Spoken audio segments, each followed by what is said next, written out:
Hey there and welcome back to Mass Effect. My name is Pete and today we complete the last few things in Port Hanshan before we then head out to start our journey to Peak 15. In the last video we got involved in Noveria's politics and that earned us quite a few morality points and also a few experience points, which means we have now enough to level up. And the 2 points we can spend with Shepard go in assault rifles, 1 more level up and we have that maxed out already. For Liara we continue where we left off and put 1 point in Singularity. And for Tali the same thing applies, 1 point in Damping. Now we are still in the area of former Administrator Analysis' office, and with him removed we can now access the safe in his office. That one right here, which requires easy decryption, and gives us 2 ammo upgrades as well as a pretty nice amount of cash.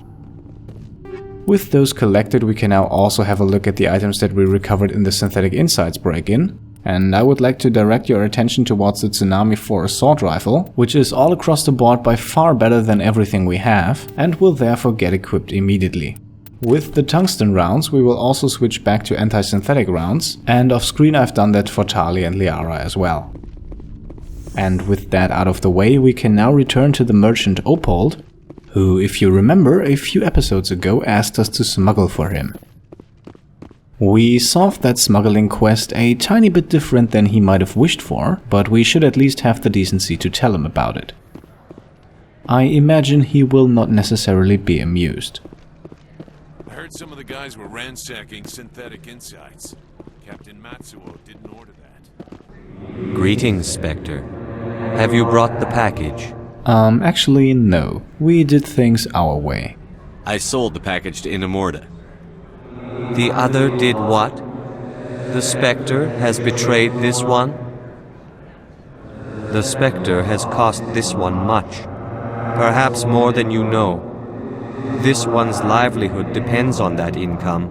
Well, I suppose you should be glad that we are just a Spectre. You were breaking the law. If a real police officer had caught you, you'd be in jail for years. This one wishes the other to leave now. Well, at least that I can understand. Have it your way.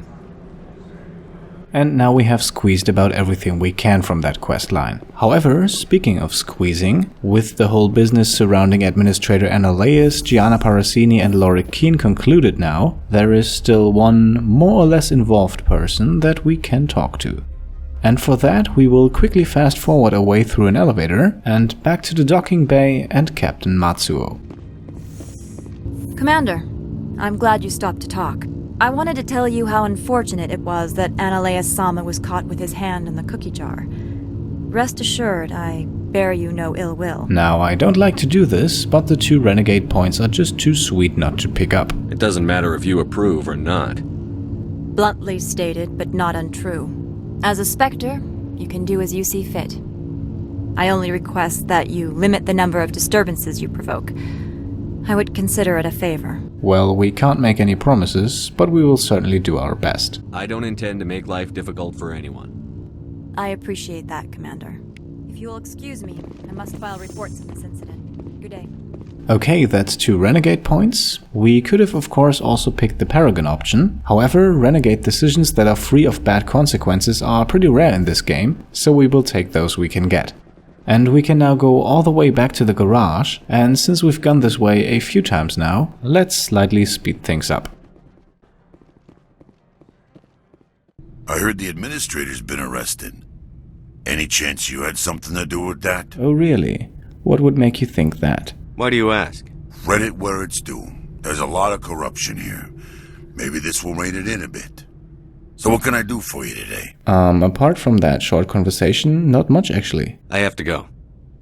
You need anything? Okay, time to get into the Port Hanshan Garage and finally leave for Peak 15. Access to the garage is restricted.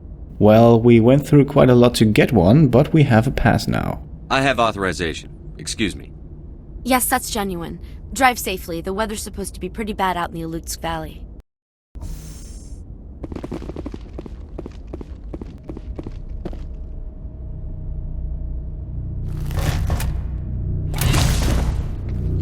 Okay, seems like things won't go that smoothly.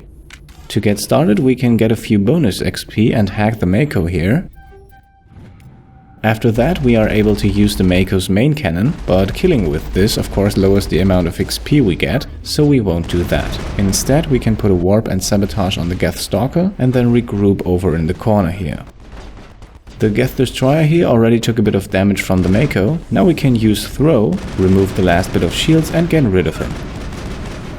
The second destroyer is still at full health though, so for him it's lift and overload, and we also want to pop overkill with Shepard, and we can quickly see the power of our new assault rifle at work. Now we have to deal with the two stalkers, which can be a bit of a pain, and here we finally have him in our view, so let's hit him with singularity and damping, and then just fire away. Alright, great, we leveled up, but there is still one stalker left. So let's move in a bit closer. And now that he pops up behind the boxes here, we can now use Throw and Overload, and that gets rid of him. What are these things? And with this fight taken care of, we can now have a quick chat with Captain Matsuo. What did you do here, Commander? Well, for starters, we made sure not to die. The Geth ambushed us, we fought back. That's it. Geth, you expect me to... Where did they come from? If I were to guess, the Matriarch packed them in the shipping container she arrived with. I don't believe that. We did thorough scans of those. There were no power sources, no element zero masses. If Benezia-sama's containers were packed with these things, there are many more out there. And how many is many more exactly? I need numbers, Captain. A dozen? 100? Dozens, at least. They're machines. You could pack them tightly. I must report to the executive board. If word gets out about loose Geth, there may be an investor panic. Okay, so it looks like from here on out we will run into the occasional Geth. Nothing that we can't handle, but we should plan our weapons, armor and ammo accordingly. Before we leave, we can loot this upgrade kit, which has 2 ammo upgrades, and both of those could be pretty useful in the next few hours of gameplay. Also a look at what we recovered in battle, and that combat scanner can quickly go on Liara's pistol for a slightly increased enemy detection. We also leveled up, so let's get to that next. For Shepard, 2 more points in assault rifles, and with Master Overkill we now maxed that out. And then as usual for Liara, 1 more point in Singularity, and 1 more point in Damping for Tali, which also unlocks Advanced Damping. Now to leave the area here we can't use the Mako that we just unlocked, our personal ride is a little further down the room, and now we're ready to roll. Our Mako is at the far end here, so let's quickly run over there. Hop in and start our journey towards Peak 15. Now for the next minute or so we would be driving through Noveria's snowy landscape. I consider that to be pretty uneventful, to be honest, so let's fast forward that bit, which also allows us to squeeze a bit more content into this one episode.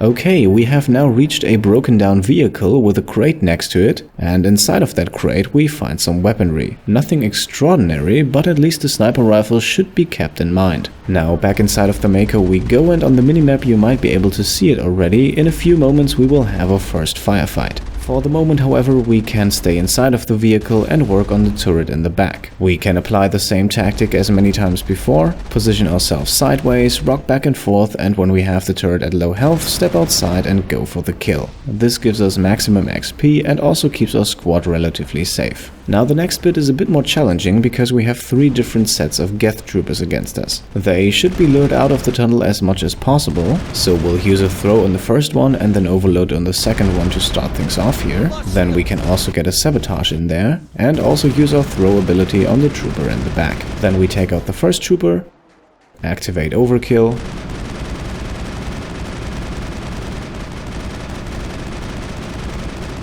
and that's number 2. No slowing down yet, there are still a few more left, and we start things off with a well-placed Singularity in combination with Damping, and we definitely want to stay here, because here we are safe from the rocket troopers further down in the tunnel.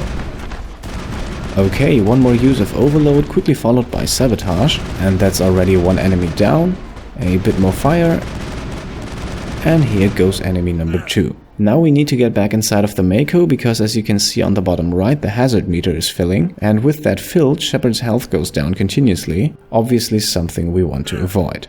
We also managed to grab a few nice items from the crate here, alongside some medi-gel from the medical kit right next to it. Now back inside of the Mako, we can quickly wait until Shepard's health is regenerated. We also want the Mako's shields to recover a bit, and of course by waiting we also make sure that all of our abilities are usable again, so I think the patience definitely pays off. We also recovered a rail extension in the firefight with the Geth, however that's not of much use for us at the moment. Okay, now I think we've rested enough, time to get moving again. Like I said, there are a few more Geth in the tunnel, and as you can see with the barrage of rockets here, they are well equipped. Now these enemies are designed to be taken out with the Mako, however after waltzing in there with the Mako we go for more XP and engage them on foot. And I won't go into detail with all the abilities we used, but as you can see these rocket troopers go down pretty easily. They are strong offensively, but not so much when it comes to protection. Now back into the Mako we go, and you can see the thing is already pretty damaged, so the approach here becomes a bit of a risky maneuver, so we should exit the Mako quickly. And then we can basically repeat the whole process, lift and sabotage to get things started, then a bit of one-on-one combat, and that's the first enemy already down. The next one also falls rather quickly, and then after one last overload the other two are a piece of cake. Alright, quick breather here, we survived. Let's quickly repair the Mako before we continue. That thing almost exploded on us, and still this is about the way I expected this to go. Doing all of these firefights without the Mako can really be a challenge at some points. Now instead of moving onwards, we actually go backwards and take our sweet time doing so. That allows not only our shields to recover, but we also end up next to this upgrade kit here, with a few mid-level ammo upgrades inside, and who knows what we might be able to use those for later. There are also 2 more ammo upgrades in this kit over here, and with the way we handled the firefight before, those 2 would have been a pretty inconvenient distraction, so I think it's much better to pick them up now that we have the time to do so.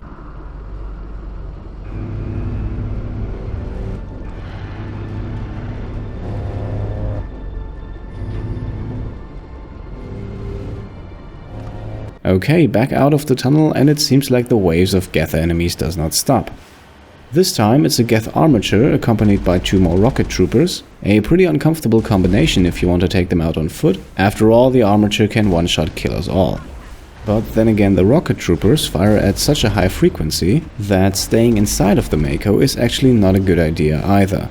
So to solve that problem, we can park the Mako behind the crashed vehicle here and exit outside of the armature's field of view, which then allows us to quickly take care of the rocket troopers on foot. We start with an overload on this one and then a few more shots, and that's already enough. And here you can see the crashed vehicle provides excellent cover from the armature's fire, and then for the rocket trooper in the back we can use sabotage, and that's equally efficient as the overload before. Now we can go back inside of the Mako and have a fair one-on-one fight with the armature. And by now we should of course know how this is gonna work out. We can make use of the slow projectile and the low firing rate of the armature, move out of the way whenever it fires, and then once we have it at low health, step outside and go for the killing blow. And as it seems this could take a while, so let's actually switch things up here. Step outside and take the fight to the armature on foot, overload and throw to start things off, then also overkill, and that actually seems to work a lot better than the Mako, and we even get the maximum XP. Wonderful. And then we can also loot the locked crate here. That gives us 2 okay-ish assault rifles and a rather solid medium armor. And right behind it there is another crate, this one with 3 more weapons. Now I have to admit I have no idea what Liara and Tali are still firing at least for the moment we have absolutely cleared the area. Before we leave entirely we can actually have a quick look at what we recovered in battle. And that's definitely solid. However, we won't equip anything now. I am pretty satisfied with our current equipment, and I would also say it's adequate for the challenges that are ahead. And now once again we can speed things up a bit, as we will not see anything of interest in the next few moments. Okay, a look on the minimap and we can see another Geth-infested tunnel lies ahead. Luckily this time only filled with 1 group of them, so let's get out of the Mako and engage on foot. And with overload, sabotage, singularity, throw and lift in rapid succession, we can start combat off with a bang and then fire away at our enemies. The use of overkill quickly allows us to get rid of the rest of them, and with that we have already cleared the tunnel. So now let's go back to the Mako and continue. Despite the fact that they really pack a punch, I'm actually grateful that we're only facing rocket troopers here, because if they are engaged fast enough, they are really not much of an issue. If you, for example, think back to the garage, the combination of destroyers and stalkers could be much more dangerous, especially in this environment. Now we already open fire again, however this time at a rather thankful target. A Geth turret with no further form of protection, that's easily taken care of.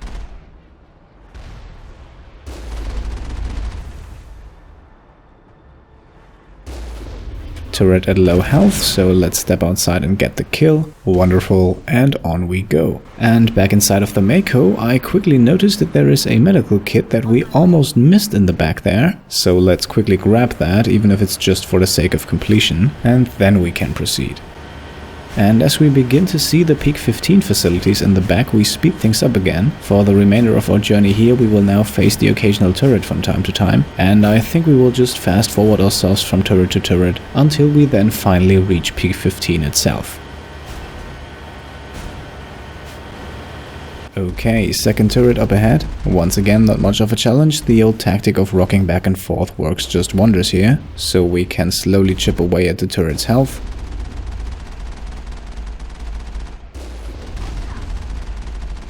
And now step outside and go for the kill. Alright, great, 345 XP for that, and the next one is actually so close that we don't even have to speed anything up. If we learned how to drive, that is.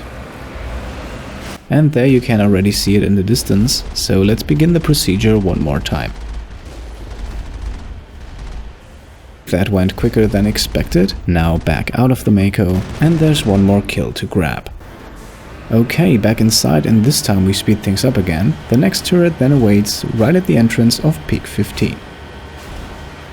Alright, here we are, ready to go into the place. Only this turret needs to be taken care of before we do that. And don't let yourself be fooled by the minimap here. Yes, there are a few more enemies around, but for the moment it's only the turret and us. Okay, one last time out of the Mako to finish things up, and that earns us enough XP to level up. Congratulations! The 2 points we have with Shepard go into Spectre training, mostly for the accuracy and damage bonuses, and then it's back to business as usual with Liara and Tali, 1 point in Singularity, and we unlock Advanced Singularity with Liara, and 1 more point in Damping for Tali, only 5 more levels to max that out. And now let's go inside of Peak 15 and find out what all the fuss is about, shall we? To get things started, it's probably a good idea to keep Liara and Tali in cover, but not out of range. We might be able to use their abilities soon. For example, when we start to pick a fight with the army of Geth and Krogan inside here. Peeking over the box here, you might be able to see the upper tips of a Geth juggernaut, and luckily that is, at least for the moment, the only enemy that advances.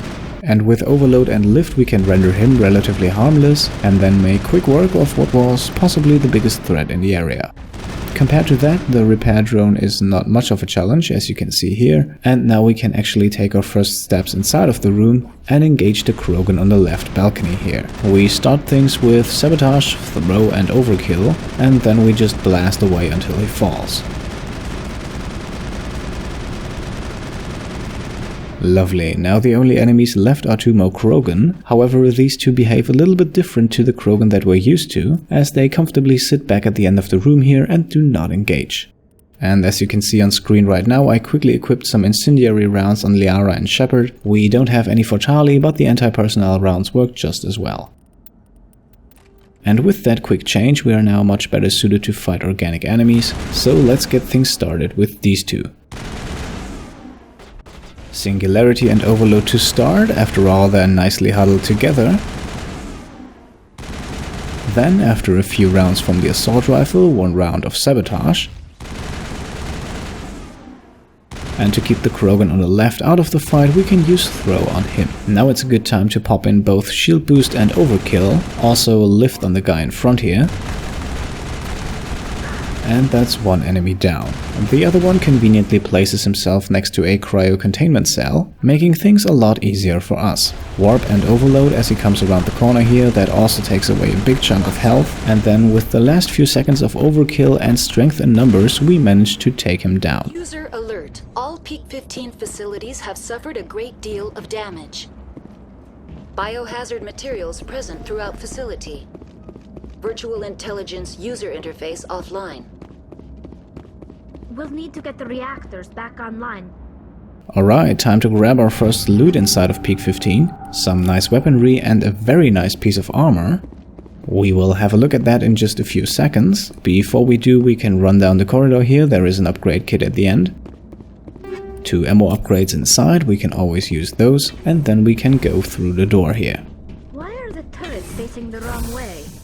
They want to keep their people in as much as they want to keep others out. Yeah, definitely seems like strange things are happening here. Before we investigate, there is one more room with loot for us, an upgrade kit in the back with more ammo upgrades, and a storage locker that we can decrypt for some sweet weaponry. With all of that and also the Raikou 4 from the Firefight before now in our pockets, I think it's time we update our equipment slightly. So now equipped with the Ursa 5 heavy armor that we just picked up, we can make a nice cut here. Next time we will explore Peak 15 further. Until then, I can say thanks for watching and I'll see you next time.